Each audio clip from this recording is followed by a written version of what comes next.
नमस्कार विद्यार्थियों, राजस्थान पशु परिसर भर्ती आ चुकी है। इसके आपने आवेदन भी कर लिया होगा और अब आपको क्या क्या पढ़ना है आपने सिलेबस भी देख लिया होगा।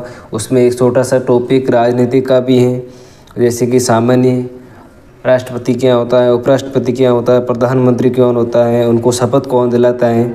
ऐसे छोटे छोटे क्वेश्चन राजस्थान पशु परिसर भर्ती में आने के लिए संभावित हैं।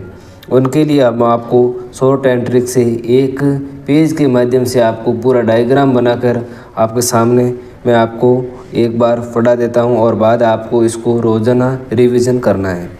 जैसे कि पद होता है राष्ट्रपति। अब राष्ट्रपति पद और इनको नियुक्ति कौन करता है? निर्वाचन मंडल नियुक्ति करता है। इसकी नियुक्ति कौन करता है? निर्वाचन मंडल नियुक्ति करता है। और शपथ दिलाता है सर्वोच्च न्यायालय का मुख्य न्यायाधीश और त्याग देता है उपराष्ट्रपति को। जैसे कि राष्ट्रपति पद के लिए न्यूनतम उम्र होती है 35 वर्ष और उसका निर्वाचन या नियुक्ति कौन करता है? निर्वाचन मंडल करता है कि ये राष्ट्रपति होगा। और उनको शपथ कौन दिलाता है? हाई कोर्ट का मुख्य न्यायाधीश। और त्याग पत्र कैसे सौंपेगा? उपराष्ट्रपति को। आगे पढ़ते हैं। उपराष्ट्रपति राज्यसभा का सभापति होता है, ये सबको पता है। उनकी न्यूनतम आयु 35 वर्ष होती है और इनका निर्वाचन करता है निर्वाचन मंडल।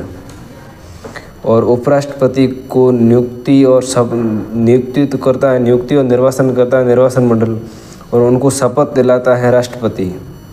अगर किसी कारणवश उपराष्ट्रपति अपना त्यागपत्र कैसे सौंप सकता है? राष्ट्रपति को। राष्ट्रपति अपना त्यागपत्र कैसे सौंपेगा? उपराष्ट्रपति को। आगे पढ़ते हैं। प्रधानमंत्री।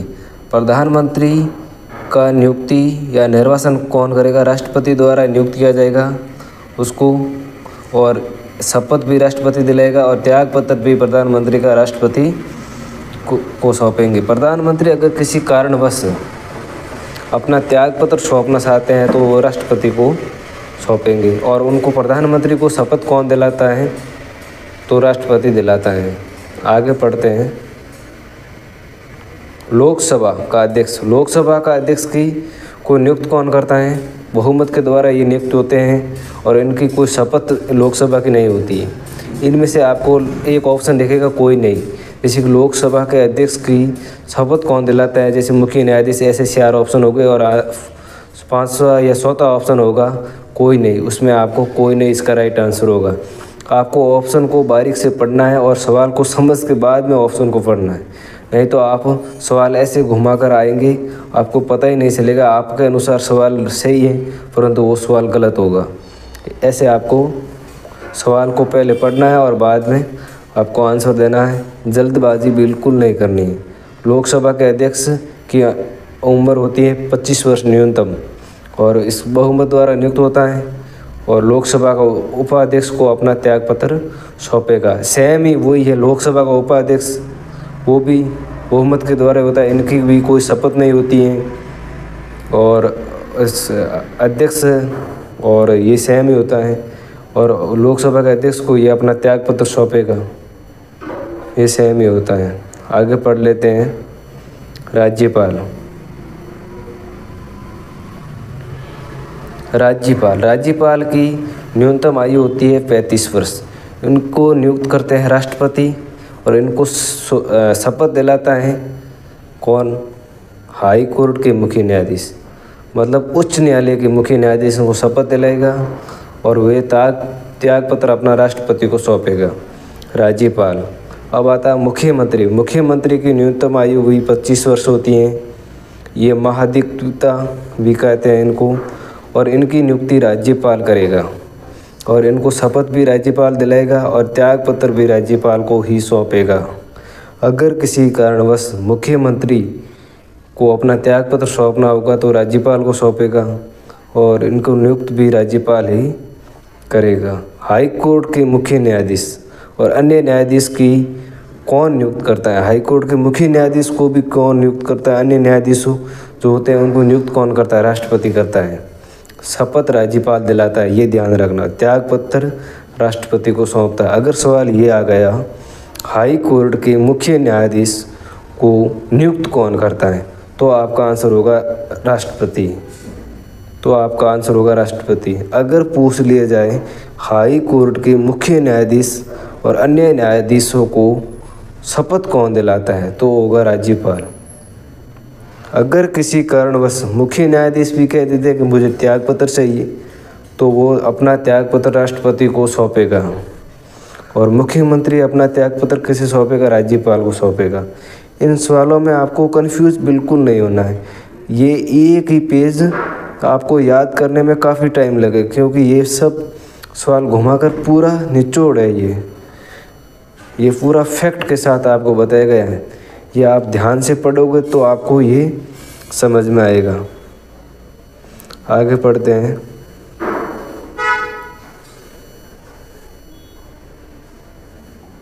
यूएनओ सुरक्षा परिषद के स्थायी सदस्य देश, जैसे कि मैंने फैक्ट के साथ और ट्रिक के साथ लाया हूँ, जो कि आपको इनके माध्यम से आपकी राजनीतिक से जो सवाल आने वाले हैं वो एक ही क्लास में कवर हो जाए। इस कारण मैंने आपको बेसिक जैसे कि ये सवाल आने की बिल्कुल संभावना है और ये सवाल पीसी एग्जाम में आए हुए, इस कारण मैं आपके साथ भी ये शेयर कर रहा हूँ। ठीक है, यूएनओ सुरक्षा परिषद के स्थायी सदस्य देश कौन से हैं?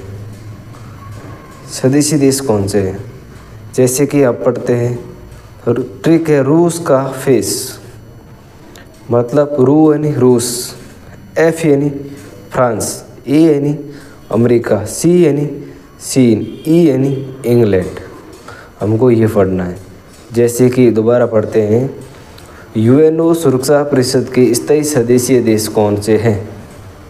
तो हमको पढ़ना है ट्रिक के माध्यम से। ट्रिक है रूस का फेस, रू यानी रूस, एफ यानी फ्रांस, ए यानी अमेरिका, सी यानी चीन, ई यानी इंग्लैंड। आगे पढ़ते हैं।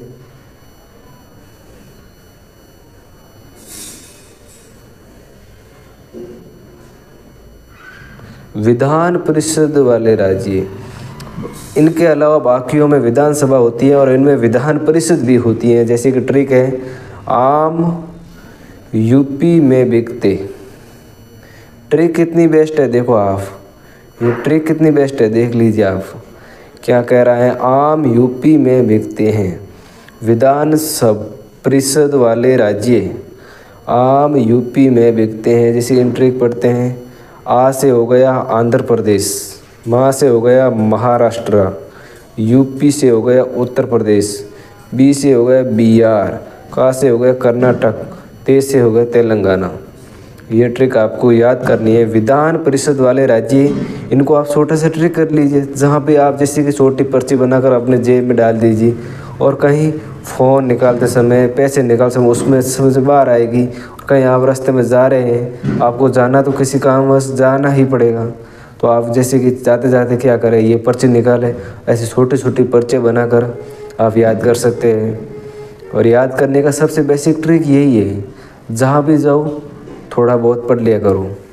जैसे कि ये पर्ची बनाकर आपके जेब में डाले तो एक बार आपका फिर से रिवीजन हो जाएगा। उस समय भी आपका समय तो रास्ते में तो भी लग रहा है, इस कारण ये भी साथ में हो जाएगा। एक काम दो काज। आगे पढ़ते हैं।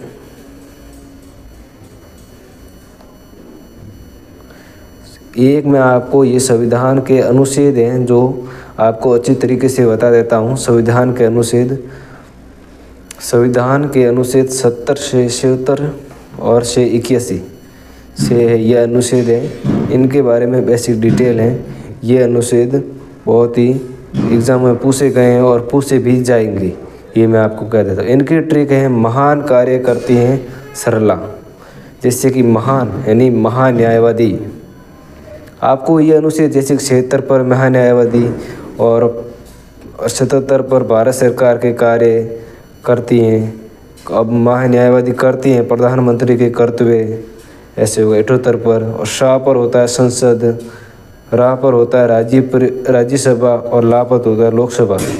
इनको आपको बेसिक ट्रिक से पढ़ना है। जैसे कि संविधान के अनुच्छेद 77 से 81 ये बेसिक है। ये राजस्थान पशु परिसर भर्ती में लगभग इनमें से एक सवाल आएगा। महान कार्य करती हैं सरला। जैसे महान यानी महान्यायवादी, अनुच्छेद 76 के तहत। कार्य यानी भारत सरकार के कार्य किसमें हैं, अनुच्छेद 77 में। कर्ती मतलब प्रधानमंत्री के कर्तव्य कौन करता है? प्रधानमंत्री के कर्तव्य आते हैं अनुच्छेद 78 में, और यानी संसद अनुच्छेद 79 में, और राज्यसभा 80 में, लोकसभा 81। अगर क्लास 80 लगी है तो वीडियो को लाइक कर लीजिए, चैनल को सब्सक्राइब कर लीजिए। कोई भी भाई आप जैसे कि राजस्थान पशु परिसर की तैयारी कर रहे हैं तो उसके साथ भी इस क्लास को ज़रूर शेयर कीजिए। वो भी अपने एक ही क्लास के माध्यम से पूरी राजनीति कवर कर सकेगा, क्योंकि मैंने बेसिक डिटेल के साथ आपको लेकर आया हूँ। जो भी राजस्थान पशु परिसर भर्ती में पूछे जाएंगे सवाल, वो लगभग ये राजनीतिक टॉपिक में से लगभग यहीं से आएंगे। अगर हमारी क्लास अच्छी लगी है तो चैनल को सब्सक्राइब कर लीजिए और वीडियो को लाइक कर लीजिए। जय हिंद, जय भारत।